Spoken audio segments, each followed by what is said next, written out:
নমস্কাৰ বন্ধুসকল, মই হিৰেণ। আজি মই আপোনালোকক এই ভিডিঅ'টোৰ জৰিয়তে 2024 চনৰ জানুৱাৰী মাহটোত ধনুৰাশি ব্যক্তিসকলৰ কেনেদৰে পাৰ হ'ব তাৰে সম্পূৰ্ণ বিৱৰণ আপোনালোকৰ আগত আগবঢ়াইছোঁ। প্ৰথমে মোৰ চেনেলটো আপোনালোকে ছাবস্ক্ৰাইব কৰি ল'ব, যাতে মোৰ পিছৰ ভিডিঅ'বিলাক আপোনালোকে সহজ লাভ কৰিব পাৰে। লগতে মোৰ ভিডিঅ'টো ভাল লাগে তেন্তে লাইক আৰু শ্বেয়াৰ কৰিব, কমেণ্ট কৰি আপোনালোকৰ মনোভাৱ প্ৰকাশ কৰিব।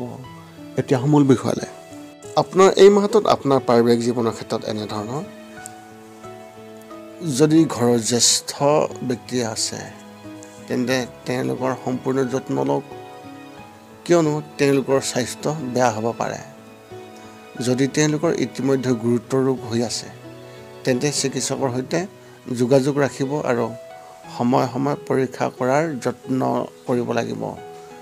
তেতিয়া পিছত কোনো সমস্যা নহ'ব। আপুনি আপোনাৰ সন্তানৰ বিষয়ে আশাবাদী হ'ব আৰু তেওঁলোকে কোৱা কিবা এটাই আপোনালোকক সুখী কৰিব। আপুনি তেওঁলোকৰ ভৱিষ্যতৰ সৈতে সম্পৰ্কীয় যিকোনো দৃঢ় সিদ্ধান্ত ল'ব পাৰে, যি ভৱিষ্যতে অতি উপযোগী হ'ব। সমাজত আপোনাৰ বিষয়ে এক ইতিবাচক অনুভৱ হ'ব আৰু সন্মান বৃদ্ধি হ'ব। ব্যৱসায় আৰু চাকৰিৰ ক্ষেত্ৰত এনেধৰণৰ: এই মাহটো আৰ্থিকভাৱে উচ্চ নিম্ন হ'ব। যদি আপুনি অধিক টকা খৰচ কৰে, কাৰোবাৰ পৰাও টকা পাব। যদি আপুনি কাৰোবাৰ পৰা ঋণ বা টকা ধাৰ লৈছে তেন্তে ইয়াক ঘূৰাই দিব লাগিব। লগতে আপুনি আপোনাৰ যিকোনো আত্মীয় বা বন্ধুবৰ্গৰ পৰা আৰ্থিক সহায় লাভ কৰিব। আপুনি চাকৰিটোত কম আগ্ৰহ অনুভৱ কৰিব আৰু কাৰ্যালয়ৰ পৰা আপুনি পদত্যাগ কৰাৰ চিন্তা কৰিবলৈ আপুনি মনলৈ আনিব। এই মাহত আপুনি নতুন চাকৰি বিচৰাত অধিক মনোনিৱেশ কৰিব। আপোনাৰ কাৰ্যালয়ত আপোনাৰ বিষয়ে ৰাজনীতিও থাকিব পাৰে, কিন্তু আপুনি এই সকলোবোৰৰ পৰা আঁতৰি থাকিবলৈ আপুনি ভাল পাব। শিক্ষা আৰু কেৰিয়াৰ ক্ষেত্ৰত এনেধৰণৰ: মহাবিদ্যালয়ৰ প্ৰকল্পটোৱে অধিক মনোযোগ দিব আৰু আপুনিও ইয়াত আগ্ৰহ ল'ব। বন্ধুসকলেও সম্পূৰ্ণ সমৰ্থন পাব আৰু সময়ৰ আগতে ইয়াক সম্পূৰ্ণ কৰিব। যদি আপুনি বিদ্যালয়ত আছে তেন্তে শিক্ষকে আপোনাক কিবা এটাৰ ওপৰত খং কৰিব পাৰে, কিন্তু যদি আপুনি ধৈৰ্য সহকাৰে কাম কৰে তেন্তে এনে পৰিস্থিতি কোনো কাৰণতে নাহিব। প্ৰতিযোগিতামূলক পৰীক্ষাত ভাল নম্বৰ পোৱাৰ ইংগিত আছে।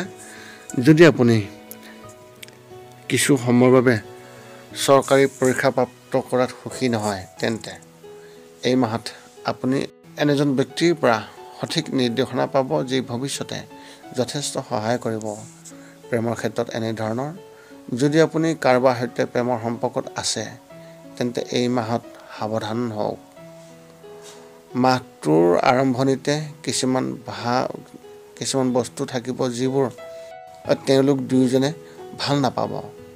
এনে পৰিস্থিতিত আপোনাৰ সঙ্গীৰ সৈতে এই বিষয়ে তৰ্ক হ'ব পাৰে আৰু যদি আপুনি সংযমৰ সৈতে কাম নকৰে তেন্তে বিষয়টো আৰু বৃদ্ধি পাব পাৰে। যদি আপুনি অবিবাহিত আৰু জীৱনসংগী বিচাৰি আছে তেন্তে আপুনি এই মাহত হতাশ হ'ব লাগিব পাৰে। যদিও আপোনাৰ কাৰোবাৰ ওপৰত হৃদয় থাকিব পাৰে, কিন্তু আনফালৰ পৰা কোনো উত্তৰ নাথাকিব, যাৰ বাবে হতাশ থাকিব। স্বাস্থ্যৰ ক্ষেত্ৰত এনেধৰণৰ: মাহটোৰ আৰম্ভণি অলপ অলস হ'ব। এই সময়ছোৱাত শৰীৰত অলসতা থাকিব আৰু আপুনি কোনো কাম কৰিবলৈ মন নকৰিব। মাহটোৰ মাজভাগত ঠাণ্ডাৰ সমস্যা হ'ব পাৰে, কিন্তু ইয়াৰ বিষয়ে আশংকিত নহ'ব। এইটো স্বাভাৱিক হ'ব আৰু ডাঙৰ কথা নহয়। যদি ঘৰত জ্যেষ্ঠ ব্যক্তি আছে তেন্তে মুখ্যতঃ তেওঁলোকৰ বিশেষভাৱে যত্ন ল'ব। ঘৰৰ পৰা ওলাই যাওঁতে সম্পূৰ্ণ যত্ন ল'ব। মানসিকভাৱে কোনো সমস্যা নহ'ব।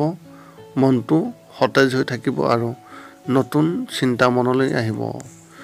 আপোনাৰ এই মাহত শুভ সংখ্যা হিচাপে 2 আৰু শুভ ৰং হিচাপে আপুনি এই মাহত কেশৰ ৰং ব্যৱহাৰ কৰিব পাৰে। পুনৰ লগ পাম অন্য এটা ভিডিঅ'ত। আজিলৈ ধন্যবাদ।